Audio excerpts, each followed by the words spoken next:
welcome to the Big 12 Mafia, and I'm going to call this the Magnum PI episode of Big 12 Mafia here on a Thursday evening. We're very glad to have you with us. We normally don't do these shows on Thursday. Nobody goes up against the NFL generally, but just this Michigan news just keeps coming at us, bang, bang, bang, and we've got. I would, if I put myself in this group, I'm being very humble doing it, but 4 great creators here that have been tracking all these stories for weeks now. And now it seems like maybe we have some Michigan stuff that's about to break. And so I thought we'd have a show, get together, talk about what those news items are, and see what we can do to give you guys information so you don't have to do it yourself. I'm going to introduce myself. I'm Nathan Bomber Brown. I'm the host of Big 12 Mafia and the Holy Rival shows, 2 different shows now. Glad you're with us. I want to introduce Greg Flugar, who we all know is the PATC captain and really the godfather of covering all realignment services. And I agree with that. Salute to Greg in that regard. And then we have Big Ten Ted, who has graciously decided to join us. And I really appreciate him sharing his time with us. And then lastly, one of my partners and one of my show, I want to call key partners. What I normally say, Moen. I normally say key contributors, I believe. Moen Show, who's now changed his name like 16 times. If you're still tracking him, it is now the Moen Show. Really quick, while you're here, first time or whatever, please subscribe and follow all of us on Twitter, and then turn on your notifications. That is the biggest deal. The only way you can stay up on all of these things that are happening in the news and on YouTube is to turn on your notifications, both on Twitter and on YouTube. And then I am just going to dive right in. So first of all, introductions. Let's start with you, Greg. What's top of mind today? What's kind of got you thinking about this Michigan stuff? The first thing that struck me this morning today was Adam Rittenberg, ESPN. He had a couple tweets out there, and I think we did learn something that we didn't know before. He said, and I'm looking at his tweet on my computer here, confirm that the Big Ten can initiate its own investigation into Michigan under the sportsmanship policy if it deems necessary. That hasn't happened. So Adam Rittenberg, according to his Big Ten sources, saying that the Big Ten hasn't started their investigation yet. Number one. Number two, but the Commissioner, Tony Petitti, has authority to initiate a probe to determine whether an offensive action occurred. And then Adam Rittenberg followed it up by saying, and this is where I did some poking and prodding today. Adam Rittenberg said, under the Big Ten sportsmanship policy, any school under investigation would have the right to defend itself, outline its position, but disciplinary actions from the league are final and not subject to appeal. So unlike the NCAA, so the Big Ten can come in, start the investigation. If they have a whole bunch of evidence, Tony Petitti's sitting there talking with all the athletic directors and presidents. And if he formulates a judgment on it, then a punishment on it, then he can come down on it. No appeal. There's no 90 days. There's no nothing. And I'll just add this, and then I'll let the other panel. I did more poking and prodding. We'll get into that later. And there is certain guardrails around the commissioner in regards to how much punishment he can dole out on most of what he would decide on. And it's like a $10,000 fine. And if it's more than a $10,000 fine and something, then he has to get the approval of the presidents. But when it comes to sportsmanship like policy, when it comes to sportsmanship, when it comes to integrity of competition, Tony Petitti has no limitations on what the punishment would be. That's what I was told today. Moen or Ted, what do you guys think about that? That is interesting to me that there no appeal stands out to me. What do you guys think about that?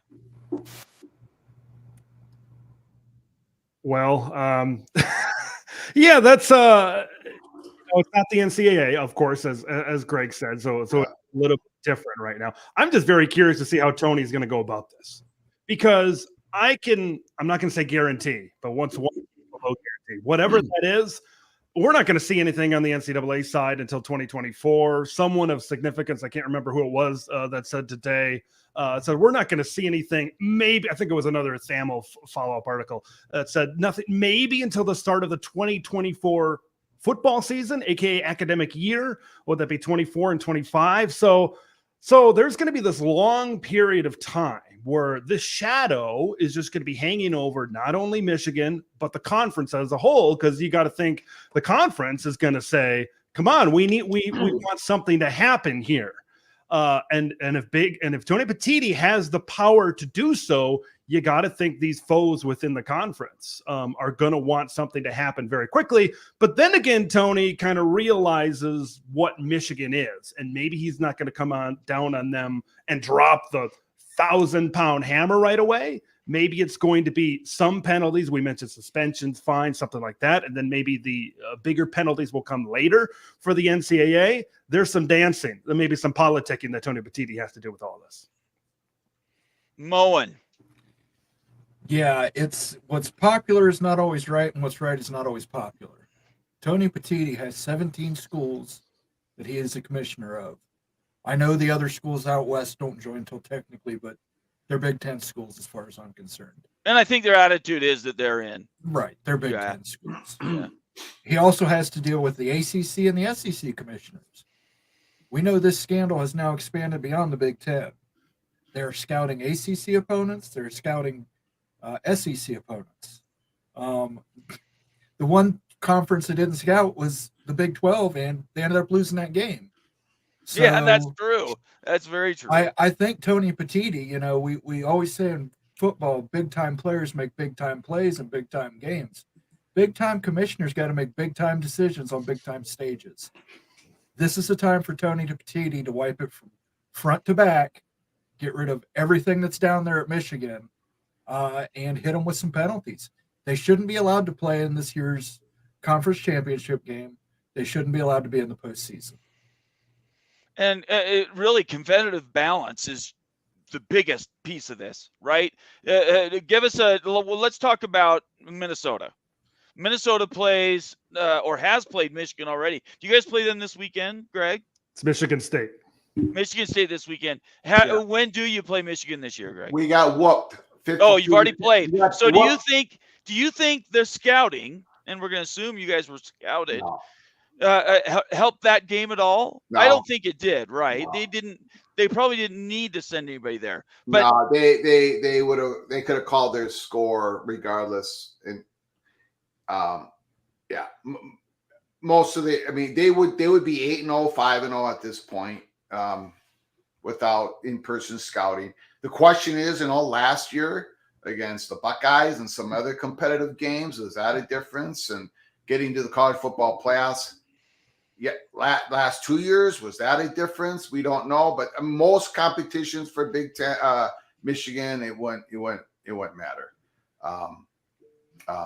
My thing on Tony Petitti, Big Ten Ted and Moen brought it up.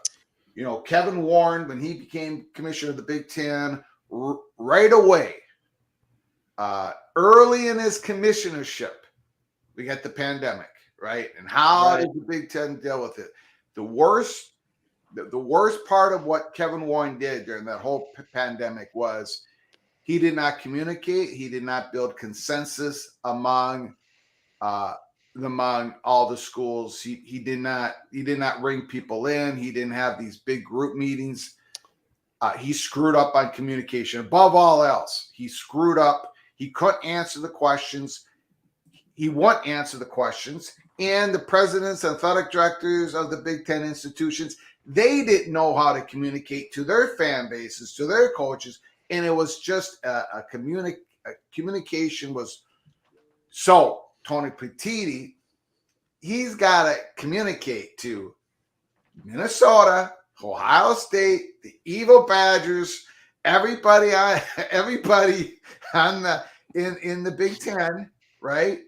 So however he decides this, however or whatever his process is, everybody kind of knows what it is. No, is this going to be a 4-week process? Is this going to be a 2-month process? Does Gene Smith of the Buckeyes, does he know what Tony Petitti's process is going to be? I mean, that's where Tony Petitti has to hit a home run. Regardless of his final decision on this, he's got to get everybody knowing, everyone's got to be in at least knowing what's going on. So I hope he succeeds in that. Really quick before we get to the next point, I want to make sure we call Papa Cade, gives us a $10 super chat. Thank you, Papa. I really appreciate that. If you're new to the channel, make sure you subscribe. And if you're watching the show right now, we're going to be bang, bang. If you want your comment to be read, it's going to have to be a super chat. I'm not discriminating against anybody. It's just we only have so much time. I got one more. I'm sorry, Nathan. One more. Yeah, you go ahead. I put out a tweet earlier today. I took an image of the Minneapolis Star and Tribune article earlier today, and from Ron Johnson, a columnist at Star and Tribune. Right. I did a piece where Connor Stallions won a single ticket to the Minnesota Golden Gopher Ohio State game 2021, Thursday night. Great atmosphere, great game. The Buckeyes class won out at the end, kind of beat us up at the end of that game. It was a great game. But Connor Stallions bought a ticket. The ticket was in a perfect section. I took a look at it on my stadium thing. Perfect spot to see the Ohio State coaching staff. So we don't know yet if someone actually sat there and all that stuff. But I'm sure Minnesota knows that by now, but it wasn't in the article. So it at least started. It's been reported that this whole scheme started in 2021, correct? That's what they're saying, right? Yes, that's correct. 2023, 2022, 2021. So the importance of this story is this is the first game of 2021. So it started at the beginning, at least the latest beginning of 2021, and targeted towards Ohio State. Is there any indication, and thank you again, Papa Cade. He says, nice panel, let's rock. So I think that's a big shout out to you guys, not to me. But do you guys think that really was the beginning? Or do you guys think that this has gone on a lot longer and it just hasn't been reported yet? I would say 2021 sounds like a pretty, because there was so much pressure on Jim after 2020. There was a lot of people calling for his head at that point. And there was, of course, all the years before that came very close in some of those years before 2020 in beating Ohio State. And it just never got the job done.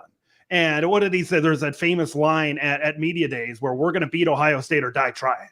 Right. And some people, I think that it was the quote, some people are, are kind of having fun with that quote, especially now.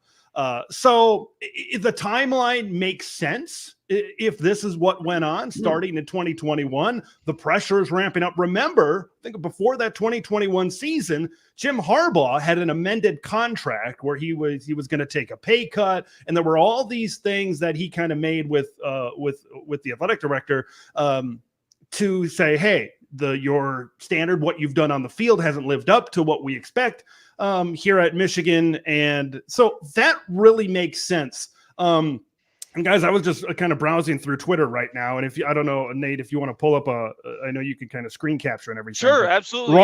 Ross Dellinger just put out a tweet that said TCU coaches learned from other staffs about Michigan's elaborate sign stealing before their semifinals, but they changed their signs using dummy/old signs to trick the Wolverines. So if you want to pull that tweet up, I will. Let me look up.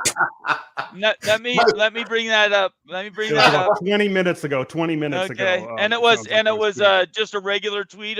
I found it. Yep, I got it. Let me bring that up there. Oh, Sorry, go ahead. You can keep going. I just want to make sure I got it up. Yeah. So yeah, like I said before, it was about the pressure. I think at that time. So that's why the timing of this, if all of this does come to fruition, the timing does make sense. And now it sounds like we're pivoting to this whole TCU thing, which is interesting because that's been what a lot of people have said. You know, kind of change your signals and everything. It sounds like TCU was ahead of the game.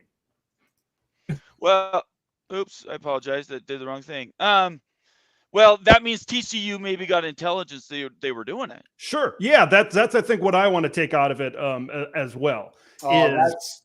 I'm sorry to interrupt. That's beautiful. Yeah. Look, I did a watch party. We did this watch party thing for that game, TCU and Michigan, and I like pregame. I'm saying Michigan they can't blitz Max Duggan like they can with other stiff Big Ten quarterbacks. They can't blitz Max Duggan. Don't put pressure on him. Sit back. You'll be able to whatever, blah, blah. Let TCU go down the fields. And every defensive play, Michigan blitzed. Watch that game. It was crazy. And I kept yelling like I normally do. I kept yelling, going, what are you doing, Michigan? Remember that, Big Ten, Ted? Yeah. It was bizarre. Like Michigan, it was blitz on every play, and TCU kept crushing them on every single play. Yeah. And it was like I kept saying, Michigan lost this game in the locker room. Nothing against TCU.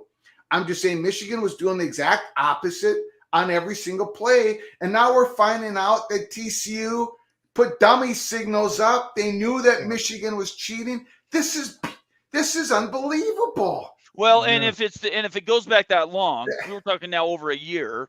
If we're talking about that these games, which is so important that Ted brings up, we're talking career ending, right? How many Ohio State or Michigan coaches have we seen run because they can't win the game? Right. Yep. And we're talking about ending careers here. What happened to Brady Hoke? Where's he at? Does anybody know where Brady Hoke is right now? San Diego State. Yeah, that was facetious, Greg. Thank you for correcting me. But honestly, I bet a lot of people that are watching right now are saying, who is Brady Hoke, right? He completely disappeared because he couldn't beat Ohio State. Mo, and I know you're chewing on your I want to say that my second favorite team now is TCU. Tomorrow, I'm going to go get a TCU hat and a TCU shirt. I'm going to put the Appalachian State shirt away in the closet. I love TCU. That is brilliant that they pulled that off. Absolutely. So Coffin's one of my frequent viewers, and he's definitely a paying member of the show. He says, can someone tell me why Michigan has already done some sort of discipline against Jim? Wasn't that just phantom stuff? It was reported. It was a slap on the wrist. Maybe you miss a meeting or two. But was there any discipline involved in that stuff that happened earlier? No. It was shadow play. It was shadow politics. Right. There was no He was suspended for the 3 weakest opponents on their schedule. Yeah, that's silly. Okay, let's jump ahead. Unless you guys want to talk any more on that specific topic, I want to move to the next one that we talked about earlier. Are you guys okay with that? Yeah. Can I just bring up a? Greg, go. This is speculation. Pure speculation, not reporting nothing, not okay. B. Tim and his associates, one of his associates is a Michigan money perch, and so this is just speculation. What a certain person believes might be hindering Michigan right now, or hindered or kind of caused this in the last 3 years, is focused around, again, allegedly, right? Jay Harbaugh. There is some concern about now when you're, and again, I'm not saying Jay Harbaugh did anything wrong here. I am just bringing out a speculation from somebody who knows the people on the sidelines. It's just you get a defensive coordinator and an offensive coordinator, right? And they've had careers before they became a defensive coordinator and offensive coordinator for Michigan. They've had success in the past. So they're getting all this information that they normally never got if all this is true, right? Right. They're getting all this information when it comes to signals, right? And they're getting, if all this is true, they're getting information fed from Connor Stalions, and they're seeing great success, right? He tells them something, it seems like everything's clicking, right? But the worry is that maybe these coordinators or other coaches, assistants would not have opened the door to this if it wasn't for the close association of Connor Stalions with Jay Harbaugh. And if the perception of the Michigan money perch is correct, and of course he's getting this perception because he's talking to other people. This is not a one-man gang here, a one-man band thinking about this. This is just another possible danger point of having a coach's son, nepotism on the bench, because that person becomes more influential of what's going on than they should. Now, the biggest example of that is you got an offensive coordinator at Iowa who's, quite frankly, been underperforming, right? I mean, to an extreme level. And again, he does, but he has more influence on the Iowa program than he should after these years, because he's the son of the coach. And Jay Harbaugh, when Jay Harbaugh's, according to this theory that people are having, if he has this close bond with Connor Stalions, Jay Harbaugh is the special teams coach. It's sort of like Jay Harbaugh is giving Connor Stalions the green light, so everyone has to kind of follow in line. You guys see what I'm saying here? Yep. I thought that was interesting. I thought I'd bring it up again. Jay Harbaugh may not know anything about it, may not know the ski or whatever. You guys know the rest. But I just thought that was interesting because it's coming from a person very, very close to the Michigan athletic department, not just the football program. So there's a little bit of worry there on the whole nepotism angle again. Moen. Yeah, I just wanted to say I think it's extremely offensive to call Brian Ferentz an offensive coordinator. You have to put an offense on the field. Do they even have an offense? I don't think they have an offense. For those that are posting on the side and asking why Immaculate's not on the show, it's because he's not feeling well. He has the link. If he wants to join, he's welcome to do that. But Immaculate, obviously, a very valued member of my team, and always glad to have him. So Immaculate, we hope you get better. He's just got a lot of tooth pain. I keep telling him, just morphine goes a long way. That's all I'm saying. All right, so let's move to this next thing, because I think this is where we can start to move this along. So what got me going and why I called Greg to do this show in the first place is because of this post that we had, and I'm not going to run it because I don't want to get banned or whatever, but it's this Colin Cowherd clip. I will post the link. I'm not going to run the video. You can find it yourself. But basically, he's telling everybody, oh, this isn't that big a deal. This cheating scandal, everybody does it. It's not a big deal. And because everybody does it and it's not a big deal, let's just close your eyes and move on. And they'll be in the championship game in 2 months. I thought that was so bad form, because he's basically telling everybody else he's the smartest guy in the room. And I know for a fact Colin Cowherd is not the smartest guy in the room. So first of all, what'd you think about that post? And second of all, what do you think the effect is out in the world now, this PR front? We're hearing these, I'm seeing things on Twitter, basically people excusing this behavior, sort of a preemptive strike to doing any type of a punishment on this school. When I was growing up, my dad always used to tell me, consider the source. When you hear something from somebody, consider where it's coming from. When Colin Cowherd talks about Jim Harbaugh or USC, you need to take it with a grain of salt. Like, that's the first thing. The guy loves Jim Harbaugh and he loves USC. So as it pertains to this, he's kind of talking about the method of how these things were acquired. He's comparing it to, when you bought tickets, you had to stand in line. You had to do this back in the day. When you filmed and did the stuff, like if you did filming signals back in the day, it's a tripod, it's a camera, it's video equipment. And that really doesn't matter. And it was very perplexing as to why he kind of brought that up, because a camera's a camera and a ticket's a ticket, and a rule's a rule. That's kind of the way. Sure, you could think the rules are dumb. Some NCAA rules are dumb. Some state laws are dumb. Some federal laws are dumb, but we still have to follow them. If we don't follow a state law, if we don't follow a federal law, we might get fined. We might go to jail, whatever it is in your specific state. In this case, it's the NCAA. And we all know what the NCAA, we all know what they are. We all know that they're not great, but at the end of the day, these rules are rules. And I think it's just Colin sticking his neck out for a guy that he's clearly had a relationship and a man crush over for a long, long time. And Jim Harbaugh, dating back to his days with the 49ers, maybe even going back to Stanford as well, because Colin is a West Coast guy. So it's perplexing. And he said multiple times on his show the last few days certain things, and he's kind of laughing and cracking a smile and kind of making fun of it. And I'm in the back of my mind, I'm like, enjoy your time now, because I don't know when you're going to have a straight face on. Because here's the thing with Jim. Jim is probably not going to feel the brunt of this.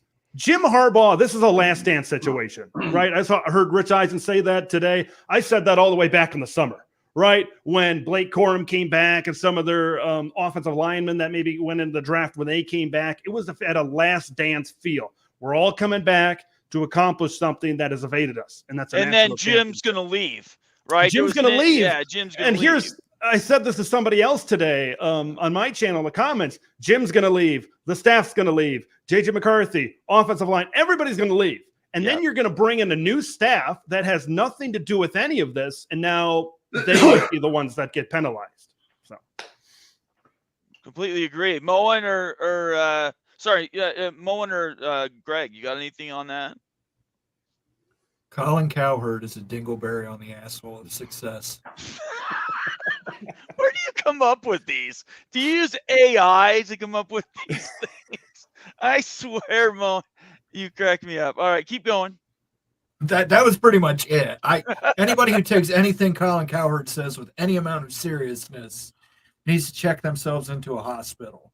Colin Cowherd will just say the most outrageous crap to get views because he doesn't have any talent.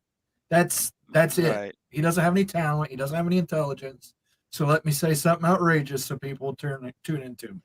That's exactly what Colin Cowherd is. If you had talent, you could get away with that. Skip Bayless, as much as people want to write on Skip Bayless, he does the same thing, but he has a little bit of talent. Colin Cowherd doesn't have any talent. There's this comment, Mike Smith, that says, who's one of our paying members, says Rich Eisen is coming around to it, saying the drip of leaks is not looking good. So before Greg, I turn it over to you. I did have one thing I wanted to bring about that, and that is what did the drip do to the Pac-12? How many people here that's sitting, and it's us four, and we're talking about how that thing fell apart at the very end? Didn't we see that wreck coming in August and September of the year before? And it couldn't get wrapped up, and it took a year. And by the time it blew up, you had these guys wanting to throttle each other in hateful manners.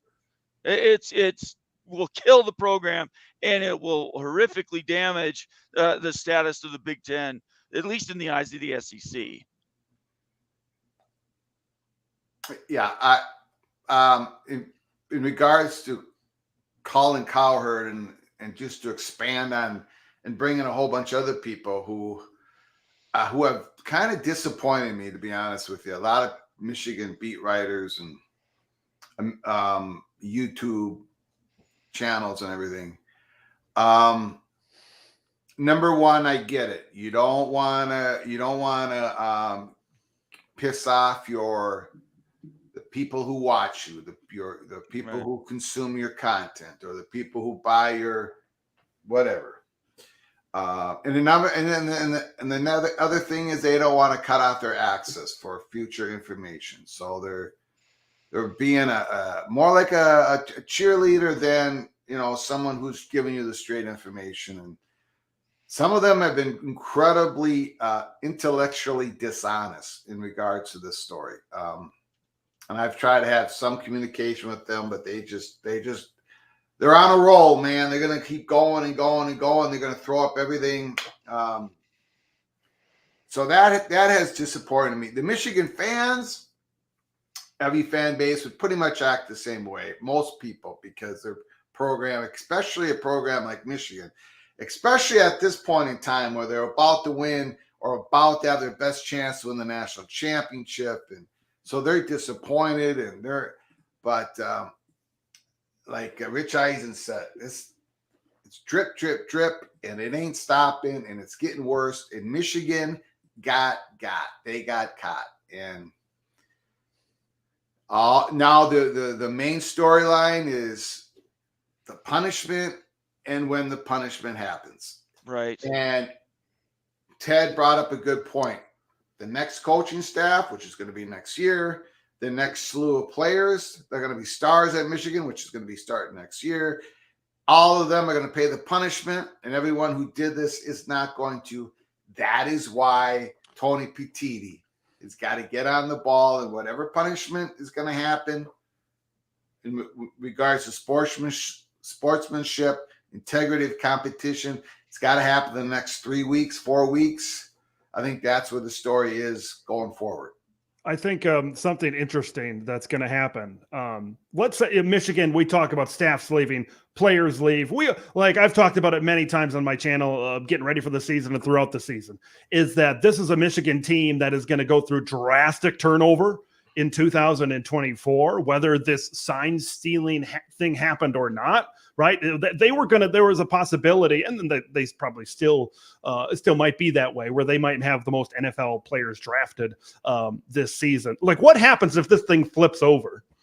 And now they had a quarterback commit in Jaden Davis, right? That was supposed to come in and kind of be their next guy. What happens if he decommits? What happens if the worst happens? You guys talk about TV and expansion and a lot of that stuff all the time.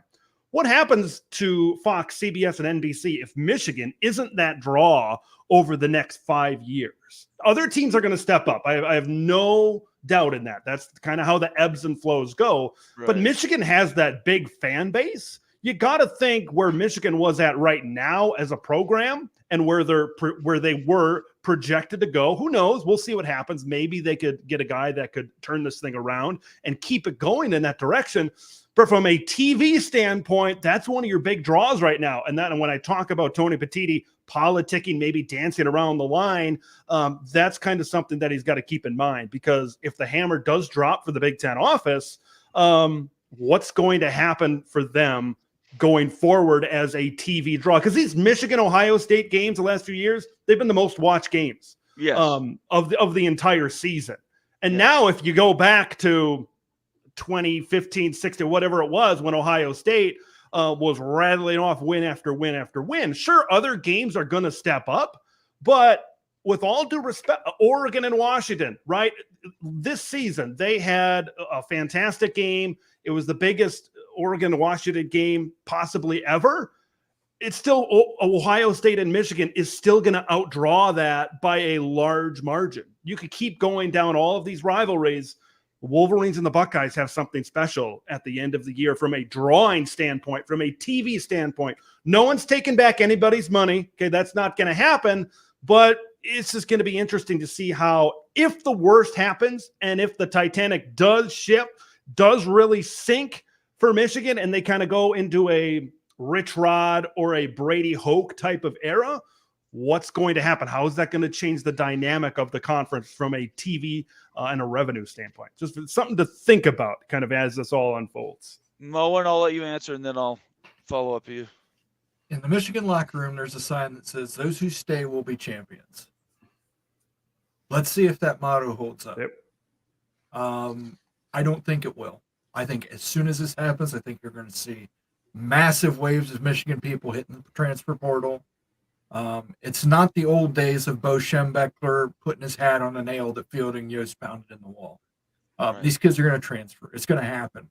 But I will say this, the Big Ten is no longer 3 or 4 teams deep. We've added USC. We've added Washington. We've added Oregon. Yeah. We've added ratings draws. Michigan is not going to have the type of power. Even Ohio State's not going to have the type of power we used to have within the old conference. Yeah. There's going to be new people who bring record ratings that, you know, when Ohio State goes to Oregon to play Oregon, that's going to get 10 million viewers. No doubt. When Michigan plays Ohio State at the end of the year, 2 years from now, even if they're under a death penalty sort of situation, it's still going to get record. It's still going to have huge viewers. It's the game. Yeah. But yeah, I think if this happens, people are worried about the student athletes at Michigan.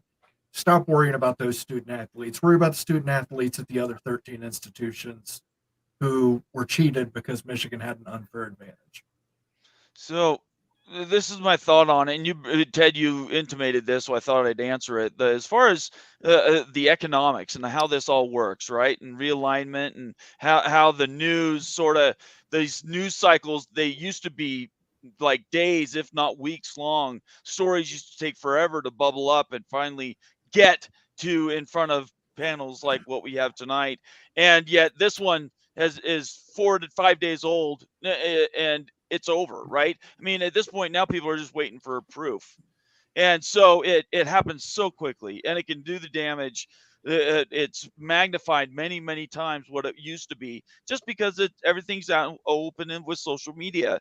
Everything is now. Everybody's attention span is very short, which means they're very critical, hypercritical, I would even say. They want to rip the Band-Aid off, get the, burn the scar, cauterize it, and then move down the road. So I think it's going to take a massive hit. I realize it's the game, and they are the monolith that is Michigan, the winningest program in the history of college sports. But at the end of the day, the competitive balance issue has to be solved. It can't be a question. There can't be any nuance to an answer on punishment. And I think it has to be very clear cut, because if there's any question to how these games are managed going forward, it's not going to be the Big 12 schools that are going to be complaining. It's going to be the Big 10. It's going to be the SEC. It's going to be the ACC. It's going to be the Big 12, because they're the ones who are going to be impacted when it comes to the college football playoff, and potentially their schools being left out. A Michigan team that has a question mark over it, how many people think they deserve, even if they are undefeated, even if they beat Ohio State, that they deserve to be in the Final Four teams? Yeah, I don't know. Yeah, you bring up a great point. I mean, that's what's made this even more serious, is it's affecting schools outside the conference, and that is why I think maybe I'm being really naive, but I think Tony Petit is going to act real quick on this. I mean, in a couple weeks, 3 weeks. I don't know how he can't, unless well, I'm thinking, how much is the NCAA sharing with Tony Petitti in their investigation? Well, right. They share. Do they have access to the same information? Exactly. I brought that up earlier in the week, because we talk about the firm giving this information to the NCAA, but does the Big Ten have the same information? I don't think we know the answer to that question yet. I don't know if they have the same or not, but they had enough for the Big Ten to call Michigan State and say, hey, this is what Michigan's doing. There was the Big Ten phone call to Michigan State. So Big Ten had to have enough to where they would call Michigan State directly. And well, the Big Ten, that's a great question. The Big Ten, Greg, just to put this a cherry on top, not Minnesota, sorry, it's a Freudian slip. You've had Michigan State, now Michigan, Northwestern, Penn State still coming out from that cloud. That was over a decade ago. These are not good news items for the Big Ten, and they tell everybody they're the best league in the country. Becky, go Huskies. By the way, thanks for being here, Becky. She's a UW booster. She says Big talked about legends and leaders. It's time to lead.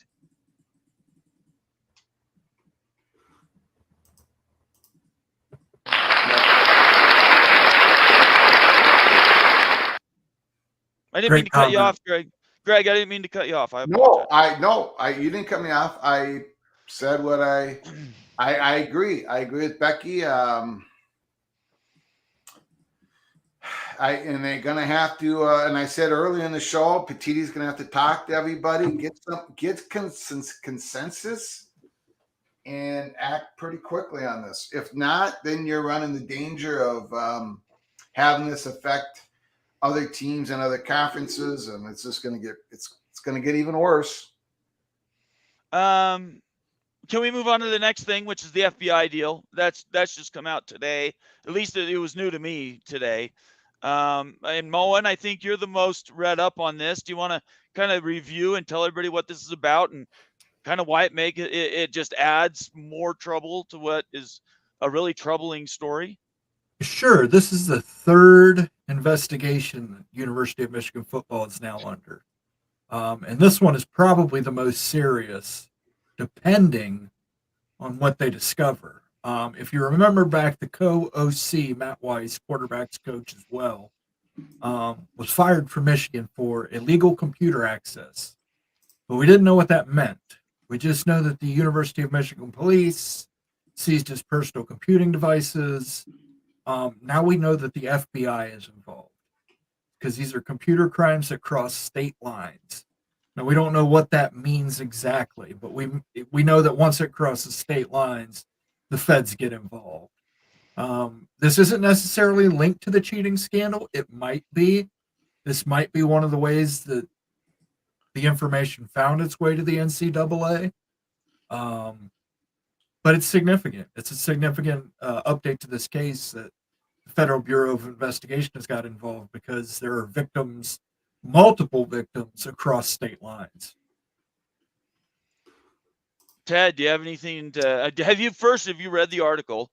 I have not read it. I've skimmed through it a little bit, and I kind of got the gist of what's going on. They still haven't really described. We talked about things happening over state lines, and it was kind of weird when Matt Weiss got canned. It was, when this happened before, it was a story, and it wasn't a huge story at the time. It just happened, and then we all just kind of moved on. It was like, oh, that's weird. I don't know what he did, but whatever. And then we just kind of moved on. Now this is because it's interesting timing because of what's going on. When we talk about computer crimes over state lines, does that relate to kind of what's going on when we talk about crimes and federal crimes? I don't know. I don't know. It's just the timing's interesting. And Michigan, boy, have they've gone through a lot with everything that's gone on the past year or so, with the result of Jim Harbaugh's 3-game suspension, the recruiting during the COVID dead period, all that stuff, and then the sign stealing, and now this Matt Weiss thing. It's tough. That's why, you can take each thing individually, but when you put them all together, it's hard to see what's the best scenario? What's the best thing for Michigan that can happen? That's what I've been kind of thinking about this. As this stuff has been happening, I'm just like, what's the best case scenario for Michigan? I'm trying to think about this in my head. The best case scenario, I think, removing the coaching staff, maybe like we said, getting a new coaching staff in there, and maybe they don't come down on them as hard. Maybe, even though I don't think that's what's going to happen. It's hard. I'm still trying to put it together in my head, what that scenario is when you factor in this plus this plus this. Michigan's got a lot on their plate. I don't know if they've ever gotten a notice of allegations, even from this cheeseburger stuff, this COVID stuff that we talked about before. They haven't gotten a notice of allegations and stuff for this, obviously, quite yet. So it might be some time. The NCAA might bunch this all up into one and maybe hand down one penalty at once, but it's hard to imagine. I'm still going through what the best case scenario could be in the Wolverines, and it's hard to imagine that it's great. Moen, do you want to? Yeah, the best case scenario for Michigan is to stall until they can get Michigan into the college football playoffs. Yeah, and stall. And then after the season's over, whether they win the national championship or not, then they can go in and fire or Jim Harbaugh will do a Pete Carroll and move on. Yeah. Sort of situation. But that's the best case scenario for them, is to stall. The problem is these leaks keep coming out day after day after day after day. Right. You're taking a molehill and building it into a mountain every single day. At some point, somebody has to step in and say, you know what? Enough. Jim Harbaugh, you're fired. End of story. Your defensive coordinator's fired. Your offensive coordinator fired. Fired. We'll put together a skeleton staff. We'll play the rest of the season. Well, interesting. Oh, go ahead. No, go ahead, Ted. Well, what's interesting about all of this and going forward. Now I lost my train of thought. You can go ahead. I forgot what I was going to say. I apologize for interrupting. You're good. Man. You're good. I didn't mean to. You're good. I'll think of it later. I was just going to say the biggest deal that I think in the most relevant piece is that as these things pile together, Moen said this in the pre-show, basically there's a lack of institutional control. That's what it basically comes down to. How many times have we seen this at other programs? Texas A&M, Alabama, every big program, it seems, except for I think maybe not BYU, but everybody else, I'm teasing, everybody else has had these institutional control issues. And I don't think that there's, for one thing, nobody's a white knight. Nobody out there is perfect. So wouldn't it just be better to just cut the head off the snake, let everybody go, cauterize the moon, just like Moen suggested, and just move along? Well, the reason that doesn't happen is what? One, look at all the loss of face Michigan's going to have. This is a proud program. 125 years of football or something. They've got how many national championships? They've got all this prestige. They have all the ticket sales, all the T-shirt sales, all the playoff money, all these things.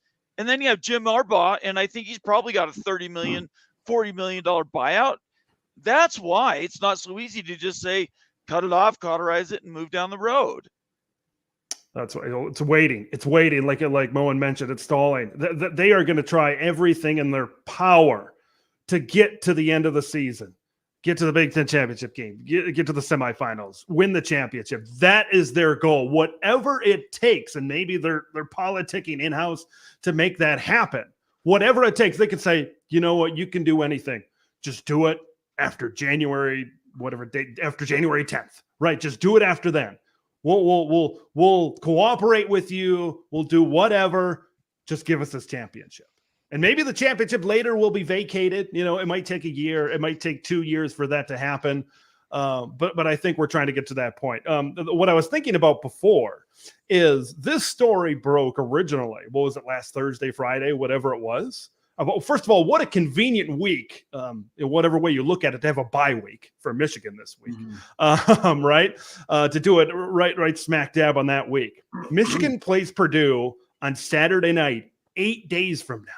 Imagine all of the information that we received from Thursday, Friday, whatever it was, until now. And now just imagine how much more information, right? Jim Harbaugh is going to have a weekly press conference. Okay, you got to think that's going to be very interesting. That might be a must-watch presser for a lot of people around here. What's going to be the approach as we kind of approach that game on Saturday night against Purdue? I think there's going to be a lot more information. It's something new every day. More coaches, you got to think, are going to speak up. I'm just curious where we're going to be, how much further this thing is going to go. Where's the breaking point until Michigan makes a move? Because another thing that I wanted to say before is in regards to Northwestern and Michigan State, sometimes the court of public opinion can move faster than any organization. Look what happened at Northwestern. Right. Okay, they had all these allegations from the Daily Northwestern, got reported, and it just the storm really heated up, and Northwestern cared more about their prestigious reputation, and they didn't want any of this. Pat Fitzgerald, they hit the road. There's theories about this happened to get rid of Pat without paying the rest of his contract. Right. They just signed. And then you look at Michigan State, right? That's another thing. In the court of public opinion, he got fired. A lot of pressure on this university. So where's going to be the court of public opinion? The thing about those two schools is in the offseason, a good amount of their fans kind of wanted those coaches gone, considering the lack of success that those two teams. I think this thing is going to take a little bit longer than maybe a Mel Tucker situation or a Northwestern hazing situation, because of how revered Jim Harbaugh is as the ultimate Michigan man, Right. and how great their chances are at a college football playoff national championship. That's why I think this thing is going to take longer in terms of the court of public opinion than it did at Northwestern and Michigan State. The competitive balance issue has to be one driving everybody else's thinking. These investigations, they're going to sort themselves out. The FBI being involved, they'll get to the bottom and all the facts will come out about this guy that's traveling the universe to go watch games, or hiring people to, at least. That'll all come out at the end of the day, and maybe it'll be soon, maybe it'll be long, but nobody really cares. What people cares about is, in 8 days, do they get to suit up with Jim Harbaugh as their coach? In a month and a half, do they get to play in a college football playoff game? I guess it's 2 months. These are things that I don't think any of us can answer today.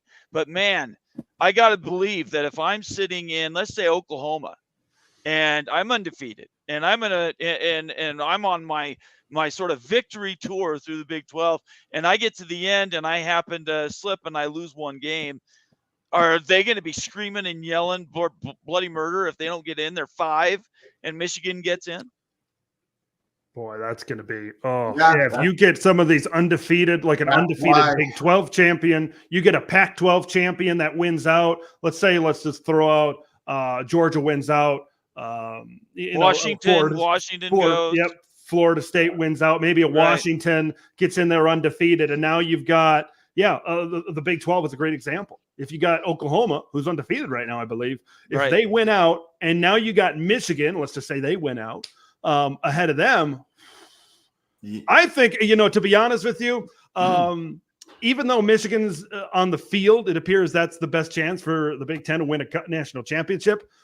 I think in the back of my mind, I know it's in the back of Moen's mind, I know it's in the back of some other people's mind. It's like, maybe it'd be best for the Big Ten to maybe Penn State pulls the upset on Veterans Day. Right. Maybe Ohio State gets it done. And maybe let's just have one of those two teams, because now you have an undefeated Michigan in the playoff. Yeah. That's going to get even more attention, right? If this cloud is still hanging over their head. Whereas if they're playing in the Peach Bowl against whoever, nobody cares. It's not going to be as big of a deal. So, no. Moen, I see you back there just wanting to punch somebody. What's your thoughts on you guys get to the championship game, or you win the game and then lose the championship game? I did that the reverse. Michigan beats you, but you're 5 in the final poll.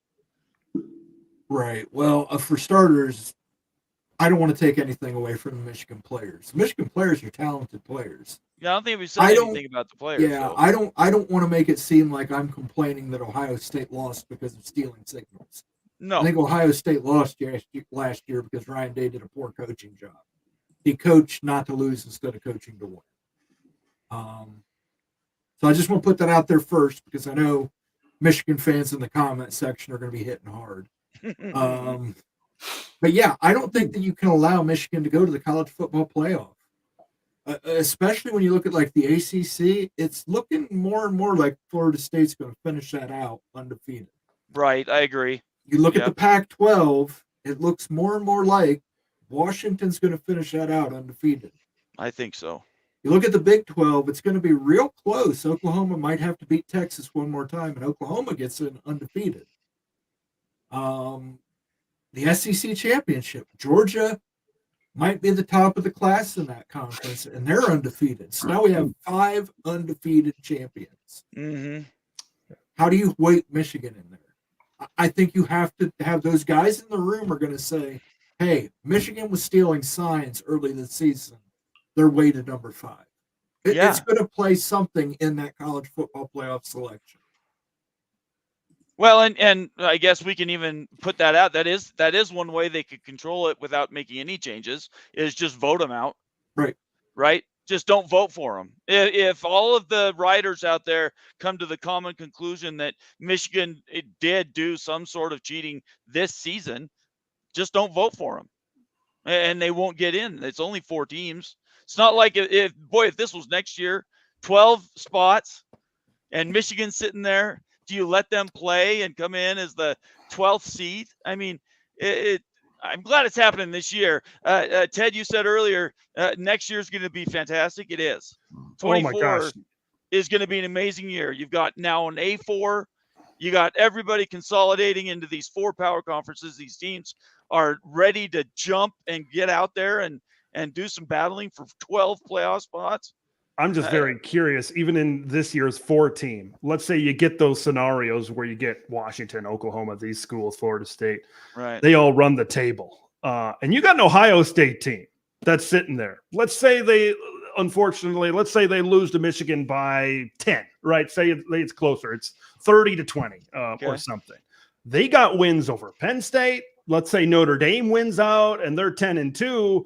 And let's say the committee kind of goes with what you're saying. Say, Michigan, you kind of had an upper advantage throughout the first half of the season. I'm very curious where they would put Ohio State in all of that, considering their resume. Are you going to leave a Big Ten team? Yes, it's happened before. You're going to leave a Big Ten team out of the playoff. How do they? That's going to be an interesting debate, right? This 4-team this year, this is a perfect year for a 12-team playoff. It was already going to be crazy when that first playoff rankings came out. And now you throw this cloud over Michigan. That's the one thing. I know we're going to talk once we get to Thanksgiving weekend, this is all going to play out. We're really going to have a preview on it when we hear those first rankings. Is that coming up this Tuesday? It is Tuesday. It is Tuesday. That's usually first week of November. That's going to tell us what the committee thinks right now. And of course, more information is going to come out in theory, more information is going to come out as we continue throughout all of this. But where is the committee? Okay, because before all of this, Michigan had a gripe to be number 1 in the country, how dominant they've been. Georgia struggling with Auburn, Georgia struggling with South Carolina, right? They were the most dominant team in college football. And now with this cloud hanging over their head, I don't think there's any, I shouldn't say that. I think it's very unlikely that they will be number 1 in the country. I think at the very top, they're going to be number 2. I think they're going to put Georgia number 1, but maybe I'm wrong. I'm just very curious maybe they go down to 3, who knows? Hey, right. Ohio State, look at their resume. Maybe they jump up to number 2. That's going to tell us a lot as to in terms of what the committee, how they view Michigan going forward. Greg, you've been sitting down there very patient. I know you've all made great points, and I want to pick out some of them. Big Ten Ted talked about notice of allegations in regards to Michigan. They haven't received any of them from the NCAA, even the hamburger thing. So it does sort of, it's like, is the NCAA going to bundle all this together? How? We know from reports that the NCAA received some information from an investigative firm, which I want to get back to again here, last Tuesday. But did the NCAA have some information prior to this, prior to Tuesday? Are they bundling this stuff together? That's so Ted brings up a great point on that. Back to this FBI thing. If you notice, the police sent an email to the press, to the Detroit press, the local press. I'm not sure what all that entails, but they sent the email this Thursday, today. So, it's just kind of like, why did you send the information out today to the press? Where it's just, again, the timing of it. You've waited all these months and now you send out an email. I just kind of peculiar. So it's not a leak as in someone leaked to the Detroit Free Press about more information about Matt Weiss. It was actually the police department sending out an email. But at one point I want to get to is Ted brought up the stalling. Michigan's going to stall, right? They're going to try to all this out.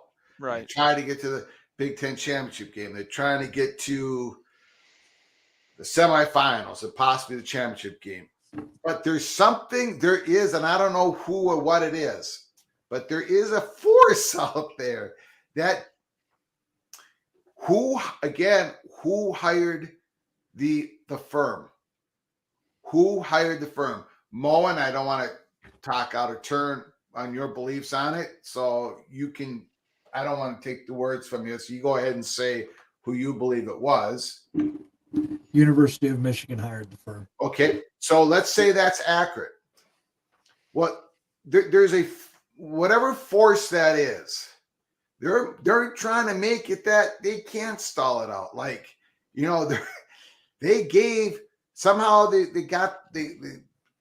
gave access to the firm, or the firm bought the information. I don't know how it all happened, but firm got this information. They got it over the NCAA. So there's a force against Michigan. Is it internal, external? Don't know. But there's something going against Michigan on their stalling. And is this all they got? Do they got more? Are they going to keep leaking to the press? Press keeps getting more and more information. So Michigan's stalling, but there's this other force that's, no, you're not going to be able to stall this out. And that's where we're at. I hope the next thing that drops on the story is who hired the firm, because that's going to tell us so much.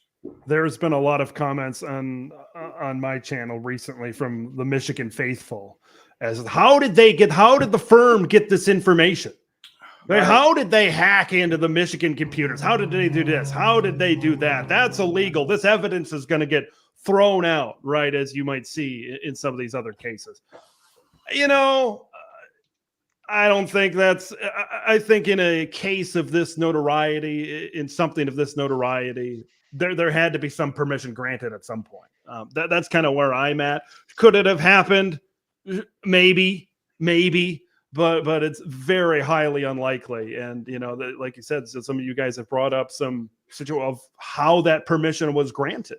You know, it's in theory, it's got to be from within somewhere. Someone's got to grant access and grant permission inside the university somehow. That's a big question right now. So yeah, that's been talked about by some of the Michigan faithful right now. But yeah, I wouldn't say that's very likely that they would have gone in there illegally and obtained this information.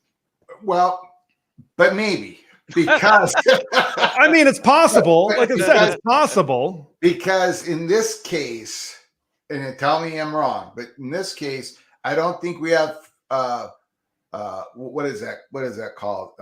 Fruit of the poison tree. Right. Okay? Because this is not a criminal case. That's right. Well, this is all civil. There might be points of criminal case in this. Yeah, Connor Stallions might have a civil problem with the U.S. Naval Academy because he took some data, he kept it, maybe he didn't erase it because he was.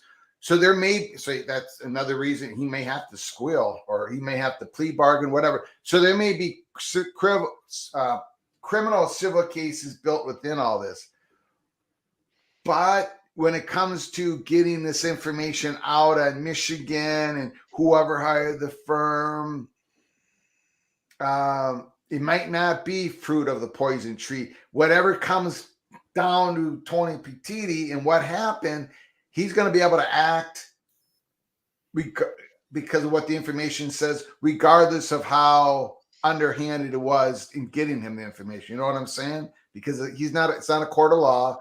He's the commissioner. And it doesn't excuse it, right? However they got it at this point, because we're not policemen.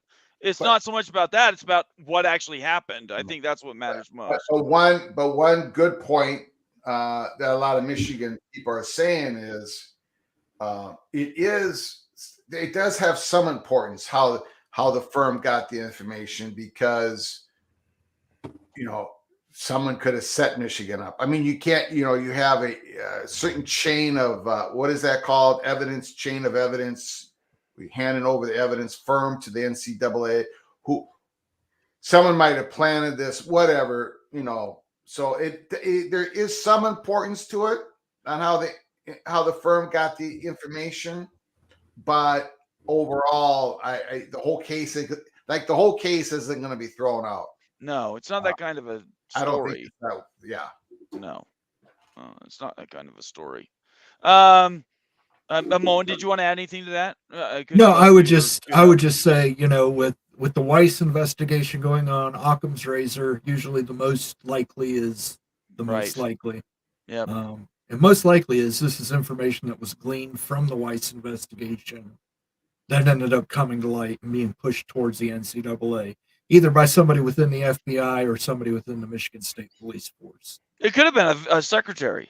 Yeah, it could have been anybody. A graduate, a secretary that's a graduate of Minnesota. You know, I mean, it could be anybody because it isn't a legal proceeding yet.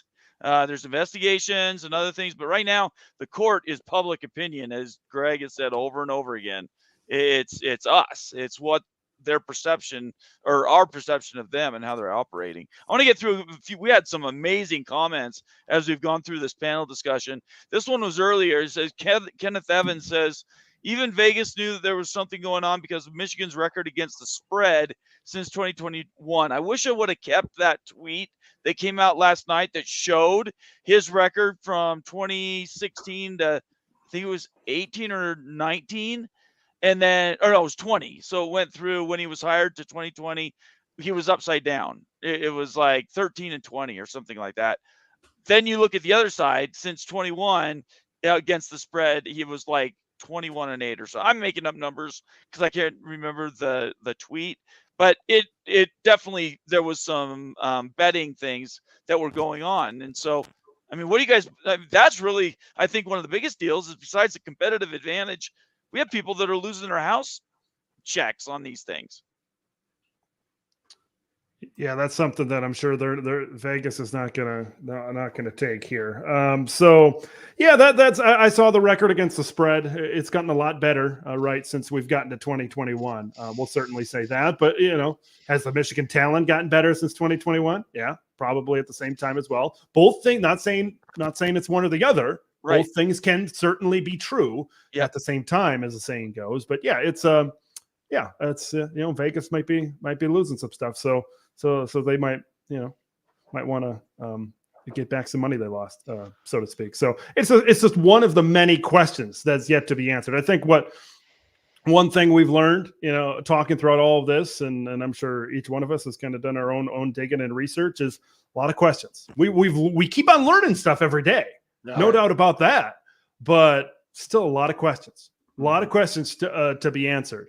Where's the breaking point? Where's the breaking point for Tony Petitti? How much information does he need before he takes action?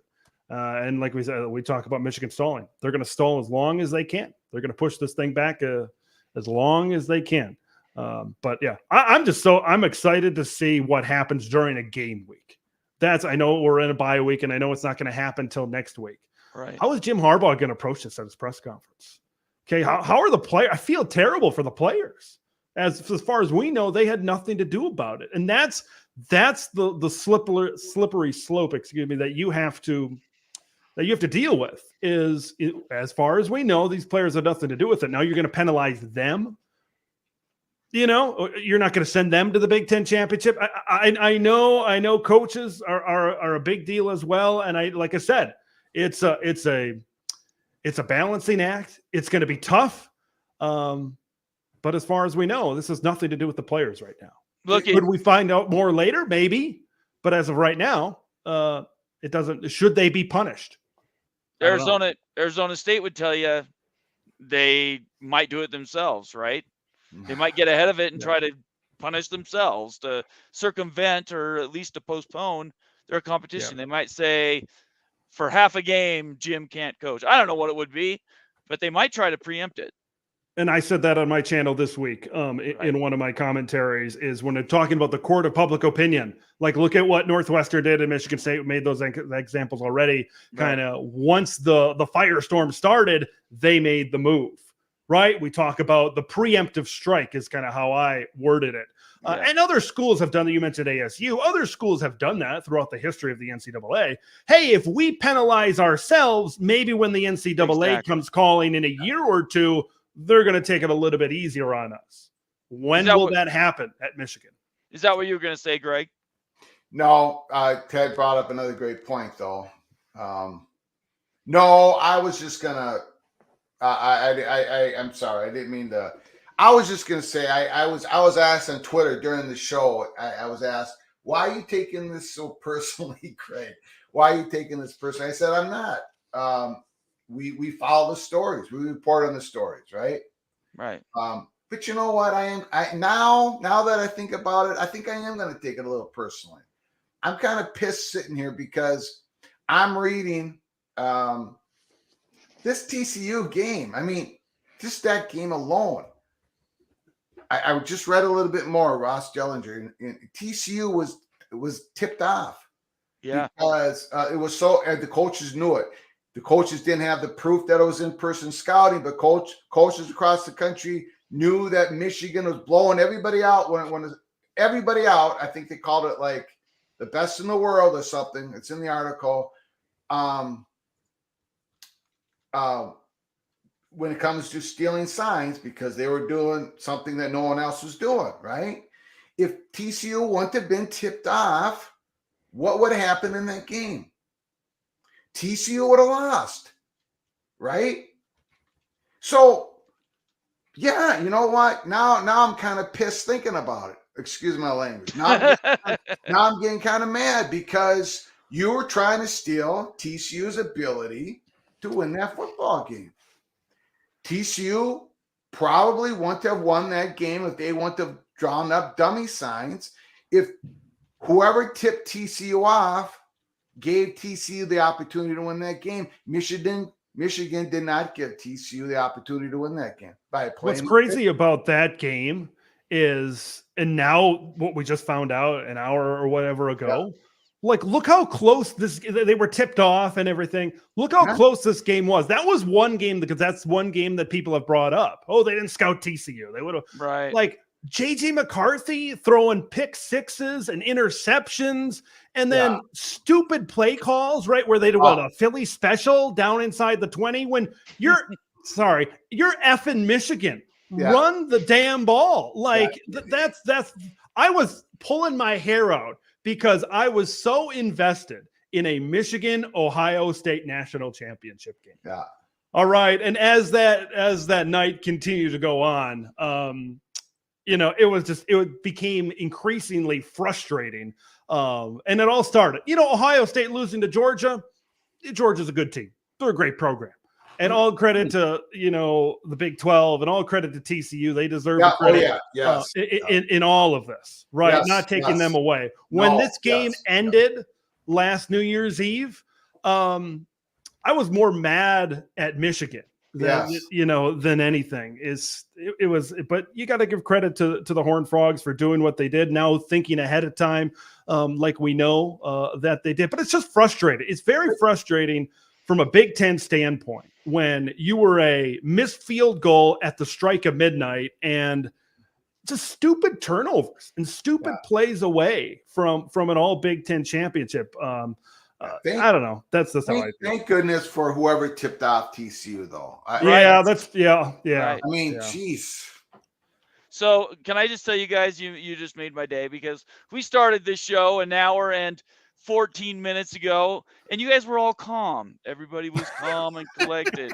Greg was sitting back in his chair. He's like, "Yeah, I'll come on your show, Bomber. It'll be okay." And Ted's like, "Oh, it's not that big. Yeah, sure, I'll come on." And Moen thought it was going to be a fashion show. He came all dressed up. He thought we were going to be doing runways and stuff. Look, at the end of the day, if it was BYU and Utah, I can tell you right now, I would be up and down beside myself if I found out something like this had happened. I'm shocked that you guys aren't just freaking out about this, because it wrecks everything. Every game you guys have played in the last 2 years is now suspect. I just this is okay. And this was the conference's year. Like, look what George is doing. I know. And look, Bama. Bama. I don't know. I change my mind on Bama every week. They're a schizophrenic team. Yeah, they're hit or miss right now. Right. The SEC is having a down year. The Big Ten is as strong as any league. Yep. Maybe rivaled by the Pac-12, and that's crazy to say that considering their status. We'll have to see how that turns out. Yeah. But no one's probably better at the top of a conference with Ohio State, with Michigan, and with Penn State.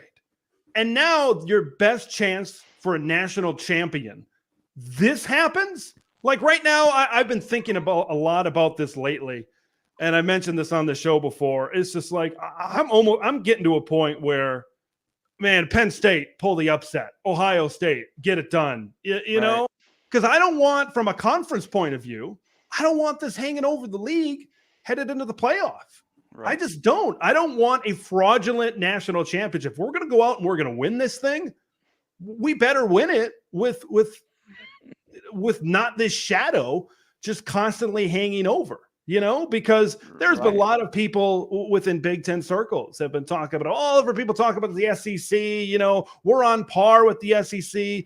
And now this opportunity, this golden opportunity, the golden goose finally comes around. And now the team that is your best shot to win it is stealing signs for the last 2 years. It's just, you can understand the frustration that really builds up in somebody like me that's been covering this league, not just for the last 2 years, but for the last 20 years. The last 20 years. How many national championships has the Big Ten won in the last 20 years? You go back to 2014. Let's see. I'm going to skip around. It's 2002, right? Ohio State. I think that's right. That's it. Yep. You had Michigan back in 1997, but it was split with Nebraska. But yeah, that's it. That's it. It's just it's tough. You can probably tell it's incredibly frustrating for me. Yeah, you know, I was hoping that a Big Ten team like the Buckeyes or the Nittany Lions or the Wolverines, Buckeyes still might do it. But I'm just saying, I was hoping a Big Ten team would win the national championship this year to stop the Georgia Bulldogs from three-peating. Because if the Georgia Bulldogs three-peat, they would be the first team to three-peat since Ted. The Minnesota. My beloved Was it Minnesota? Gophers. It was Minnesota. Okay. USC had a chance. Yep. But that's another thing. Like you mentioned the Trojans, and it's like this was the perfect bridge and springboard into the new league. Right. When you bring in Oregon and USC, you go out there and you win a national championship. Maybe you knock off Georgia in one of these semifinals. Right. If you really, because a lot of people within Big Ten country, we want to shift the narrative that we're the best league in the country. Right. It's not the SEC. Like, look what's happening this year. And this is the perfect springboard. Michigan, Penn State, Ohio State. Then you add in USC and Oregon at the top of your league that consistently recruit in the top 10 of the country. And then you got teams like a Washington that's done great with transfers. And look what the Huskies are doing. Great. Awesome. You look at some of these other schools that are coming in. Who knows what can happen with Dante Moore and Chip Kelly and UCLA, you know? Yeah. And then it's like, maybe things will change. Maybe now that, and I tweeted this today, what happens? How are people going to feel now? Connor Stallion suspended. If Michigan does run the table and they're still dominant, is that going to change a lot of minds? A lot of people said, no, it's still gonna say the same, at least in my view. And then how is Michigan going to respond? Right? Because we've seen things with TCU. You got to imagine the Purdues of the world, the Penn States, the Ohio States, the Marylands, the 4 remaining opponents on Michigan's schedule. They are burning the midnight oil, deciphering dummy signs, new signs, whatever it is, to try to get an advantage, to try to get ahead. What's most important though is you guys are all Big Ten guys. I'm going to tell you right now, you don't live in a Big Ten world. Hey, you guys aren't in a vacuum, and so everything that you're talking about now it compounds when you leave the compound. Yeah. Because the SEC, guarantee you, Greg Sankey's down there and he's rubbing two sticks together and he's going, okay, what does this mean for us? How do I put my teams, my one-loss Tennessee? How do I try to shoehorn Alabama? He's scheming down there, and he's not going to let the Big Ten take the lead in anything. So I find it hard to believe that this story is just going to be one of those that sort of drifts and goes away. I think it's in every other conference's best interest to keep the thing burning. They want to see this thing burn to the ground. I said this to Greg last night. I am so sick of Big Ten scandals. I'm sick of it. There are a lot of them, though, right? We're talking about them. I'm going to be honest. It pisses me off. And look, I'm not saying some people said we got a target on our back. And look, I'm maybe Jim Harbaugh might have put a target on his own back, right? With some stuff he said from the NCAA. But it's just, I don't know. And I'm not saying any of that. Look, that's not where I'm going. Okay, Northwestern, what happened? Bad. Mel Tucker, weird. Michigan, bad. I'm not discrediting any of that stuff. It's just, I've never seen anything like this. I have been following this for about 20 years now. You've seen scandals pop up. Okay, Penn State, terrible. All these other things, but I've never seen this amount in a given year. I don't know, Bomber, when BYU was in some of these conferences. I don't know, for you guys who haven't followed college football, I don't know if I've seen a conference have this level. Like when we got to Mel Tucker and Michigan State, I'm like, that's enough. Right. I'm good. That's enough. But then I don't know. It's just been like Michigan's got essentially three things going at once.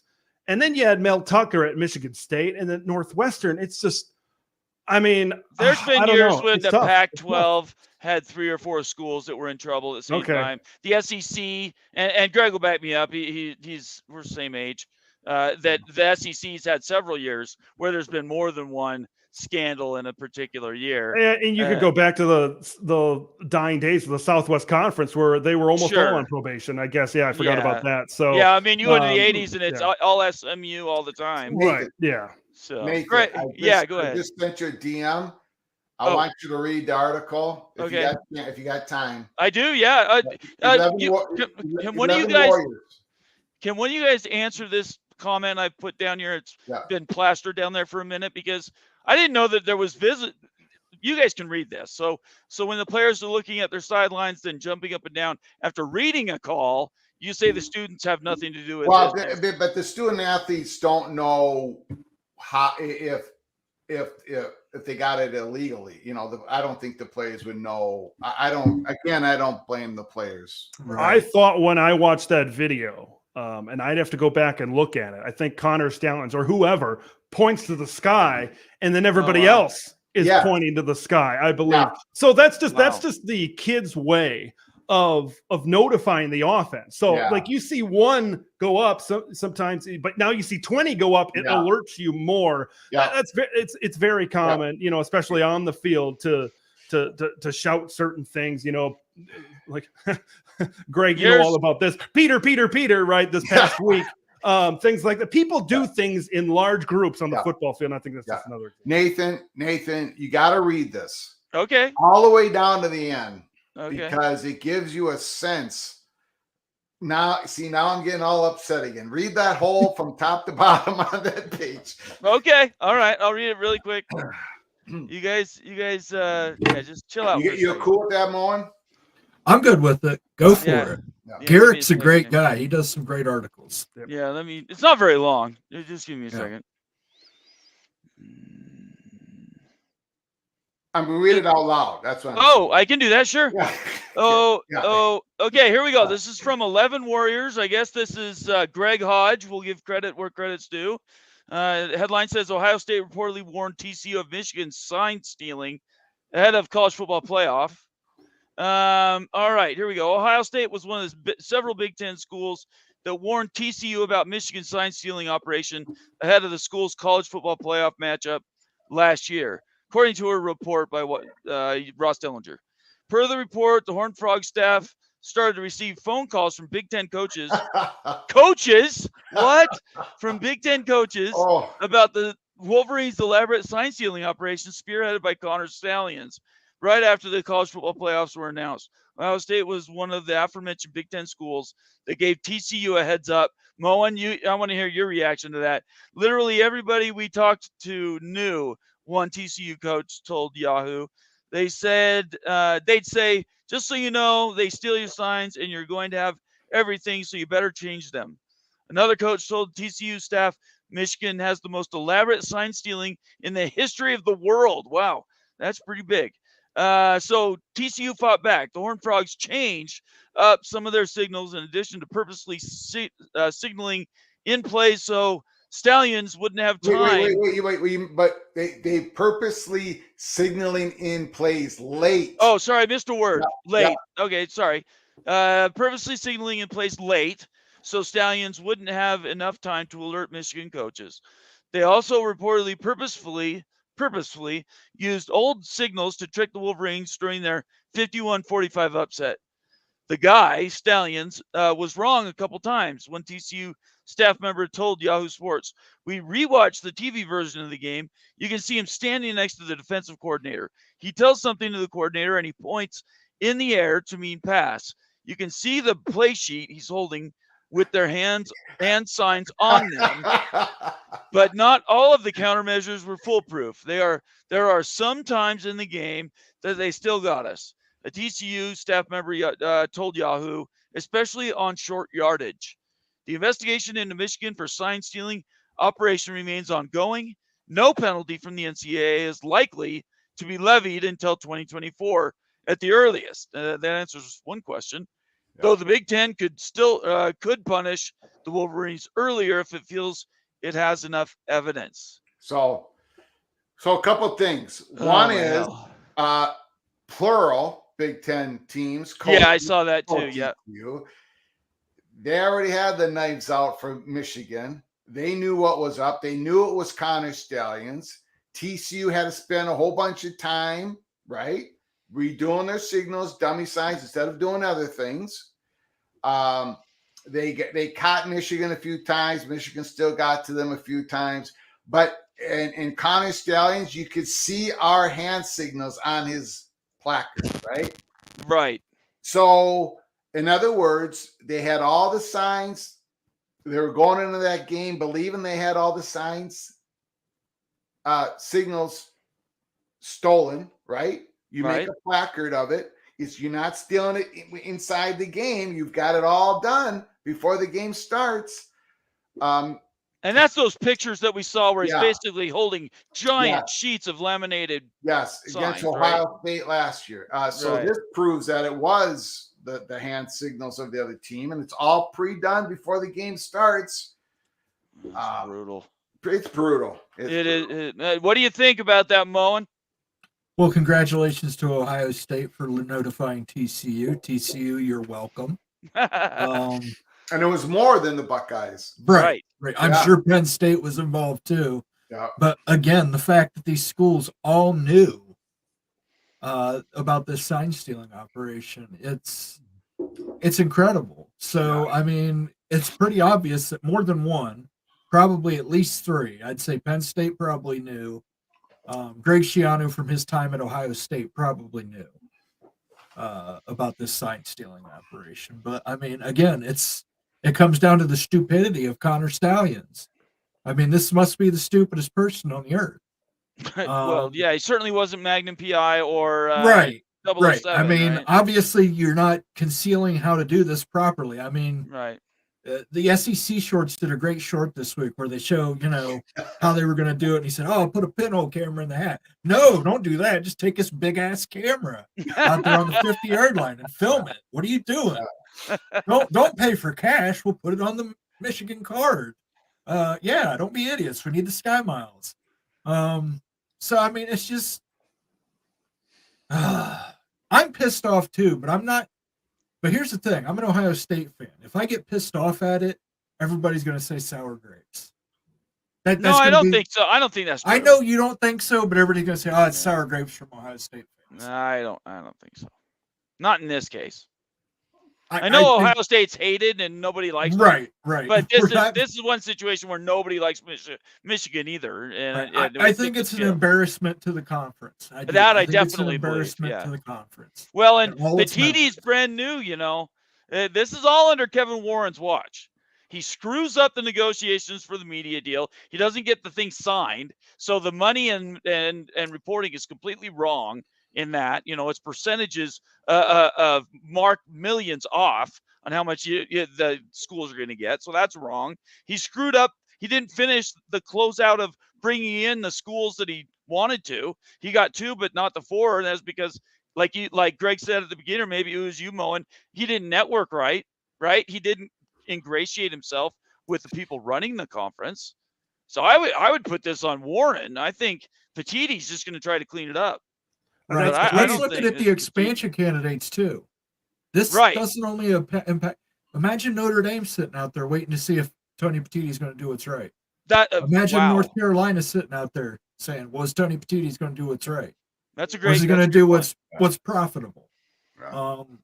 either way that they're feeling on that, like, oh, he'll protect us if we go there, or hey, he's going to do the right thing against his biggest brand. Well, I don't know. We're all sort of talked out. Yeah. At the end of the day, really, there isn't anything else we can say. We're waiting on more reporting. I just want to really thank you guys for doing this show with me. This was a fantastic opportunity to get together, get all our minds and the stories out so everybody knows what we're talking about. And then what my personal journey every day when I do one of these shows is to stop disinformation. And I know you guys do that too. We want to make sure that people are actually getting the information straight from the source and then being told what the information is and not being told how to interpret it. Everybody can think about it as they want, and they're encouraged to do so. But Ted, Greg, Moen, as always, I love you guys. Thank you so much for being here. And we'll do this again in the future. Please, if you're new to the show, subscribe. And we got up to almost 90 people watching.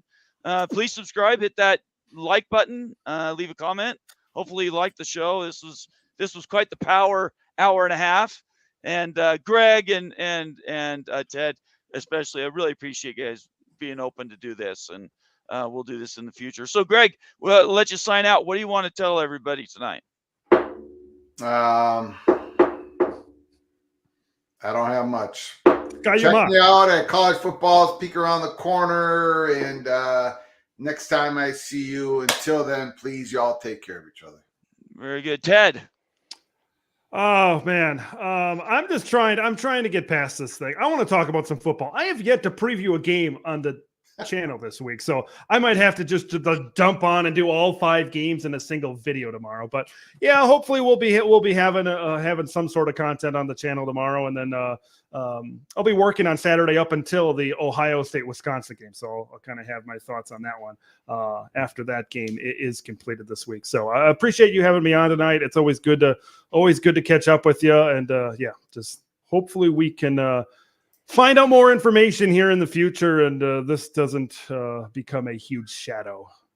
Yeah, I think everybody in the Big Ten land should be thinking that.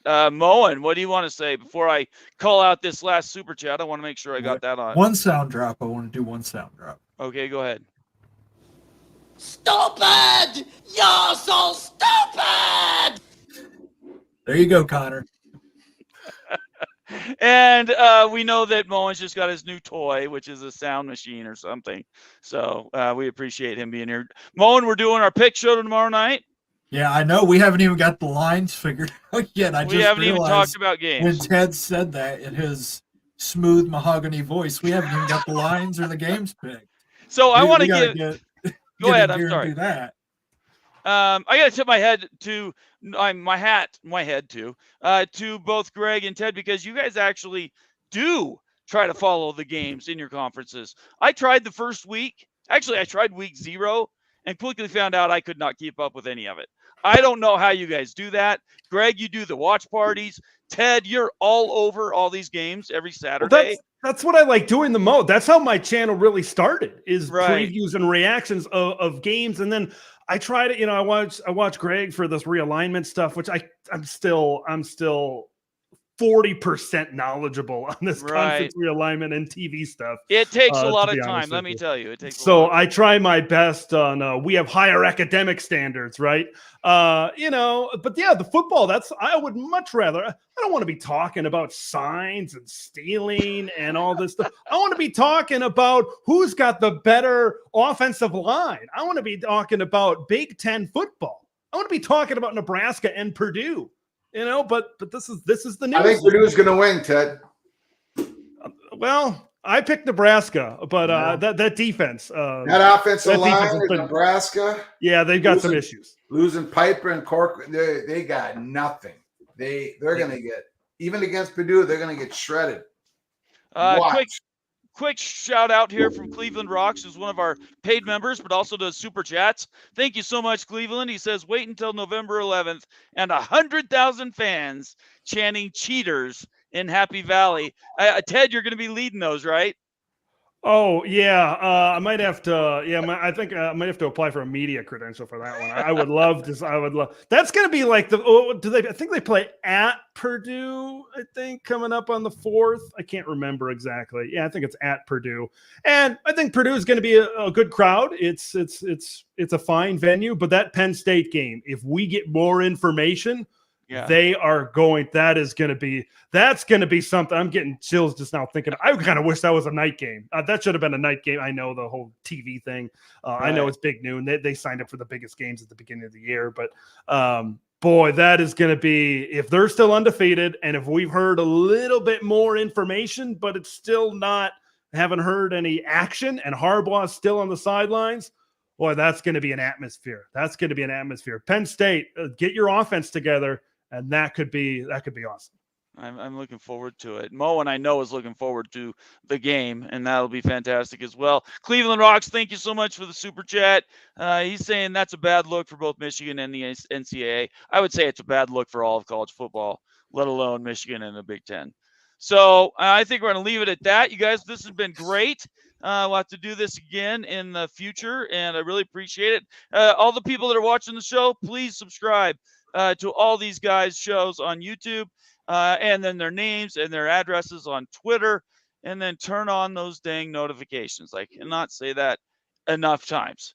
So I'm going to sign out for me, and everybody else have a great night. I think I'm going to do a Spaces a little bit later. Not going to be so much about Michigan, but you might look for that on Twitter. Anyway, everybody have a great night. Stay out of trouble. Travel safe, and bye-bye.